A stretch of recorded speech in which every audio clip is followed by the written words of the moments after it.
வணக்கம் friends, welcome to Vidya's cooking channel. இன்றைக்கி உங்களுக்கு பலாப்பழம் கொழுக்கட்டை ரெசிபி செஞ்சு காமிக்க போகிறேன். இது ஈஸி பிரேக்ஃபாஸ்ட் ஆர் ஈவினிங் ஸ்நாக்குக்கு நீங்கள் சர்வ் பண்ணலாம். இங்கே வந்து பலாப்பழம் சொல்ல எடுத்திருக்கேங்க. அதுலேருந்து அந்த விதை நீக்கியிருக்கேன். நல்லா ஒரு 2 முறை கழுவிட்டு இது பொடியாக நறுக்கி எடுத்துக்க போகிறேன். கொஞ்சம் வழுங்கும், நறுக்கிறப்போ பார்த்து நறுக்கி எடுங்க, பொடியாக நறுக்கிக்கோங்க.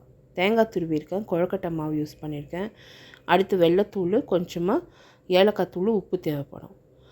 ஃபஸ்ட்டு வந்து நம்ம ஒரு கடாயை ஹீட் பண்ணிவிட்டு அதில் நெய் சேர்த்துக்கலாம். நெய் நல்லா காஞ்சதும் அதில் துருவின தேங்காய் சேர்த்து நல்லா வதக்கி எடுக்கிறேன். இந்த தேங்காய் வந்து நம்ம வதக்கிறப்போ அந்த நெய்யோட ஃப்ளேவர் நல்லாயிருக்கும். அடுத்து வந்து பொடியை நறுக்கியிருக்க பலாப்பழம் சேர்த்துருக்கேன். இதுவும் அந்த தேங்காயோட நல்லா வதக்குறேன். ஒரு 2 நிமிஷத்துக்கு வதக்கினா போதும். இதில் வந்து நம்ம வெள்ளைத்தூள் சேர்த்துக்கலாம். கொஞ்சமாக அந்த ஏலக்காய் தூள், உப்பு சேர்த்துருக்கேன். உப்பு கொஞ்சமாக சேர்த்துருக்கேன். எல்லாமே நல்லா வதக்கி எடுக்கலாம். இந்த வெல்லம் வந்து அந்த தேங்காய் பலாப்பழத்தில் இருக்க ஈரத்துலேயே நல்லா கரைஞ்சி அது நல்லா ஒன்று போல் கூடி வரும். சைடில் நெய் விட்டு வந்ததும் அடுப்புலேருந்து இறக்கி ஆற விட்டுடுங்க. அவ்வளோதான், இது ஃபில்லிங் ரெடி.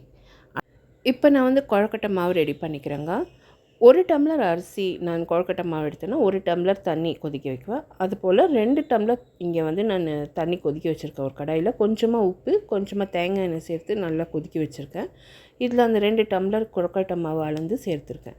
கொஞ்சம் பரவலாக விட்டுட்டு ஒரு 2 நிமிஷம் வேக விடலாம். இம்மீடியட்டாக கலர வேணாம்.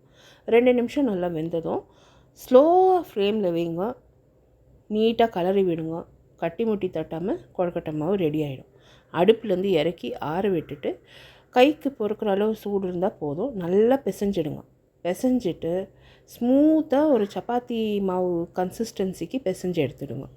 அடுத்து வந்து ஒரு சின்ன சின்ன உருண்டையாக இதை உருட்டி கொஞ்சமாக அரிசி மாவில் தோய்ச்சி எடுத்து நம்ம மெல்லிசாக கொஞ்சமாக தேய்ச்சி எடுத்தோம்னா போதும். நல்லா மெல்லிசாக தேய்ச்சி ஒரு ரொட்டி மாதிரி வந்துடும்.